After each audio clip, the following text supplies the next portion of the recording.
publisher's introduction to the book The Secret History of the Jesuits by Edmund Paris.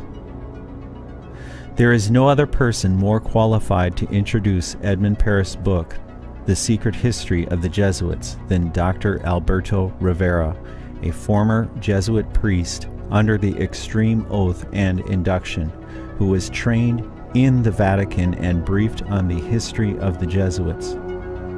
This information is factual and fully documented, and it should be read by every Bible-believing Christian in the United States and Canada. The Bible says, quote, "My people are destroyed for lack of knowledge," unquote. Hosea chapter 4, verse 6. Dr. Rivera's introduction. The most dangerous of men are those who appear very religious, especially when they are organized and in a position of authority. They have the deepest respect of the people who are ignorant of their ungodly push for power behind the scenes. These religious men who pretend to love God will resort to murder, incite revolution and wars if necessary to help their cause. They are crafty, intelligent, smooth, religious politicians who live in a shadowy world of secrets, intrigue, and phony holiness. This pattern seen in the secret history of the Jesuits, spiritually speaking, can be seen in the scribes, Pharisees, and Sadducees at the time of Jesus Christ. This same evil spirit directed by the Roman emperors to issue the 10 murderous decrees to persecute the early Christian church. The, quote, early fathers, unquote, observed most of the ancient Babylonian system plus Jewish theology and Greek philosophy. They all perverted most of the teachings of Christ and his apostles. They paved the way for the Roman Catholic machine that was to come into existence. Piously, they attacked, perverted, added to, and took away from the Bible. This religious Antichrist spirit working through them is seen again when Ignatius de Loyola created the Jesuits to secretly accomplish two major goals for the Roman Catholic institution. 1, universal political power, and 2, a universal church in fulfillment of the prophecies of Revelation chapters 6, 13, 17, and 18. By the time Ignatius de Loyola arrived on the scene, the Protestant Reformation had seriously damaged the Roman Catholic system. Ignatius de Loyola came to the conclusion that the only way his, quote, church, unquote, could survive was by enforcing the canons and doctrines on the temporal power of the Pope and the Roman Catholic institution. Not by just destroying the physical life of the people alone, as the Dominican priests were doing through the Inquisition, but by infiltration and penetration into every sector of life. Protestantism must be conquered and used for the benefit of the popes. That was Ignatius de Loyola's personal proposal, among others, to Pope Paul III. Jesuits immediately went to work, secretly infiltrating all the Protestant groups, including their families, places of work, hospitals, schools, colleges, etc. Today, the Jesuits have almost completed that mission. The Bible puts the power of a local church into the hands of a godly pastor. But the cunning Jesuits successfully managed over the years to remove that power into the hands of denomination headquarters and have now pushed all the Protestants denominations into the arms of the Vatican. This is exactly what Ignatius de Loyola set out to accomplish: a universal church and the end of Protestantism. As you read the secret history of the Jesuits, you will see there is a parallel between the religious and political sectors. The author, Mr. Paris, reveals the penetration and infiltration of the Jesuits into the governments and nations of the world to manipulate the course of history by setting up dictatorships and weakening democracies such as the United States of America by paving the way for social, political, moral, military, educational, and religious anarchy.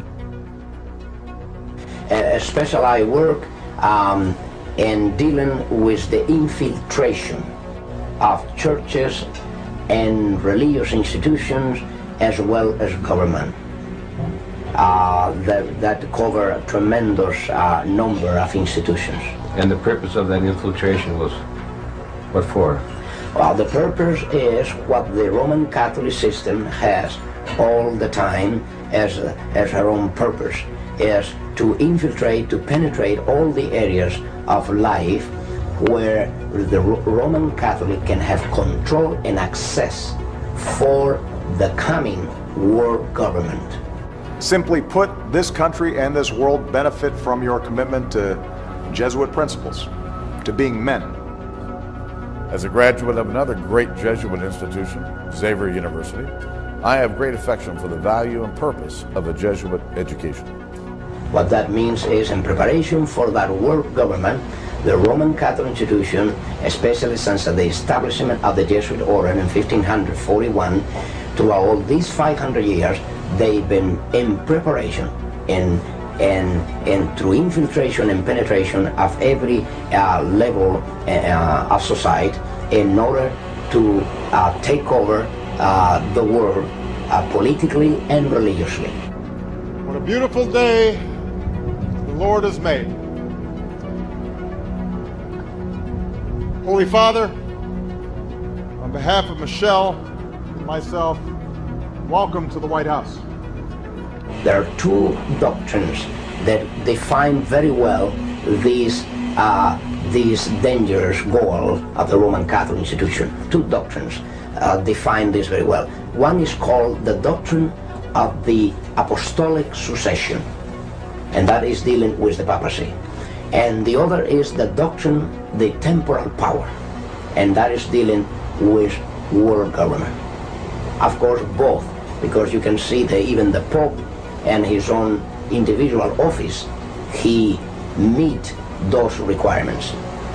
He is not only the head of his church, as he called himself, John Paul II, the present Pope. He said he is the pastor of his church.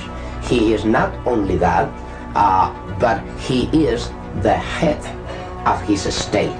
It is a sign, perhaps, of how far we have come in this country that today's news of formal recognition between the governments of the United States and the Vatican did not create a furor. Once upon a time, it would have. Once upon a time, and not all that long ago, it did. From the time of President Washington, there was the first president to be utilized by the Jesuits. If you were not aware of that, President Washington already was initiated by the Jesuits to bring about the first communication with the Vatican ever known in this country. From there on, President Reagan, throughout all this time, President Reagan has come to fulfill the greatest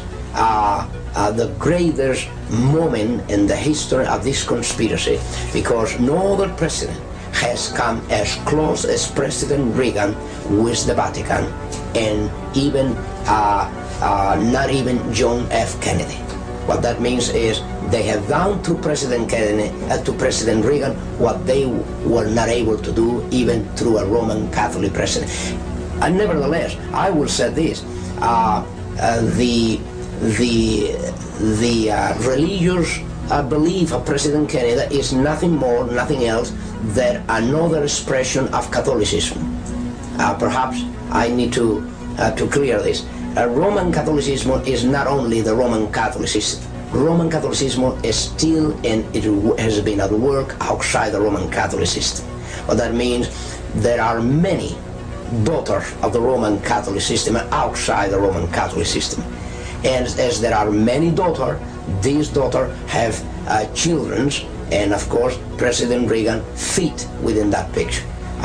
His relationship with the Vatican today brought about several things. One of them is the diplomatic relationship with the Vatican. Second, the preparation for the signature of a concordat between the Vatican and the United States. And if you want to know, this never took place overnight. President Reagan was prepared and is here for the task that is performing today as President of the United States by the Jesuits of Rome, and the time that he served as a star in a movie that was very well known and still being showed today, a very old movie about the football team of Notre Dame. New Rockney. That's correct. This is the time that the first contact was made by the Jesuits with Reagan. We were on the way back from London on the jet plane, and there was a man dressed in a uniform like the Catholic priests wear, and he was conducting himself not like a priest you'd see in a movie, very friendly. He was a very sophisticated type man, and people could sense that. And I never thought I'd see him again, but in Baltimore at the airline station where the baggages come off, well, I turned around and there he was next to me.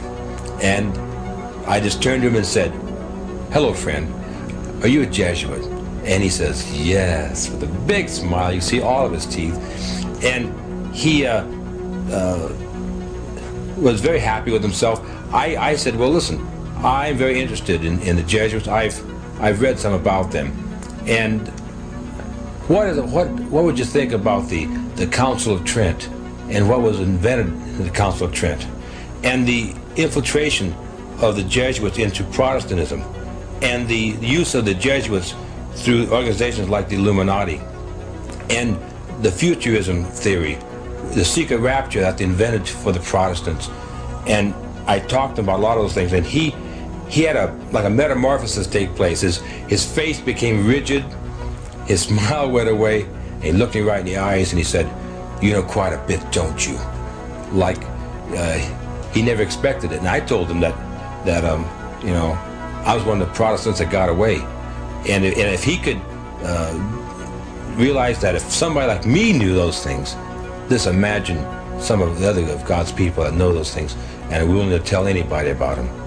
And it was an amazing situation how that man's face changed, and he thought he was like in one identity, but all of a sudden he realized that these dark secrets of theirs, they're being found out, and I'll never forget that.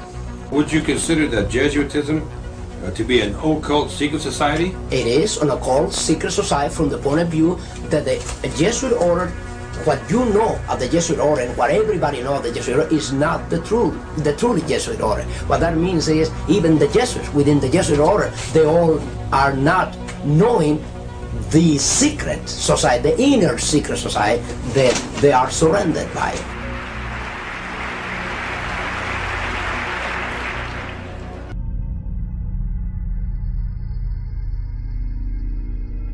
And I said, well, what are you guys exactly doing in here?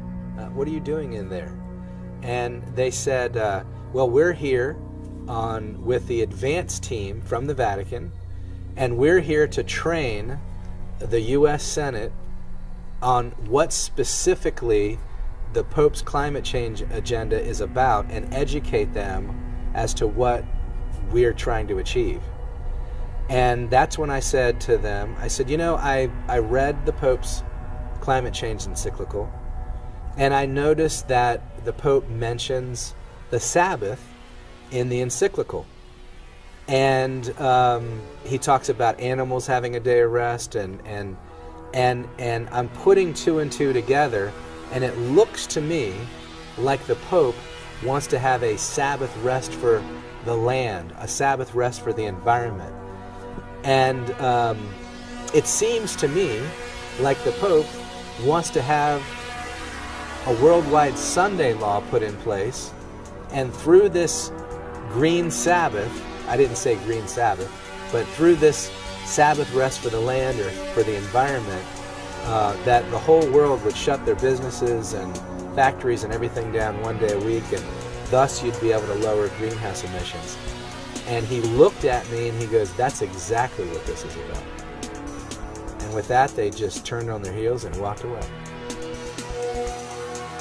It seems to me like the Pope wants to have a worldwide Sunday law put in place, and through this Green Sabbath, all of us are quite aware of and deeply worried by the disturbing social and political situation of the world today. I tell you what, when you learn the truth, it sobers you up. You take your faith seriously. You take Christ seriously. You take the scriptures seriously. And you take history seriously. You take prophecy seriously.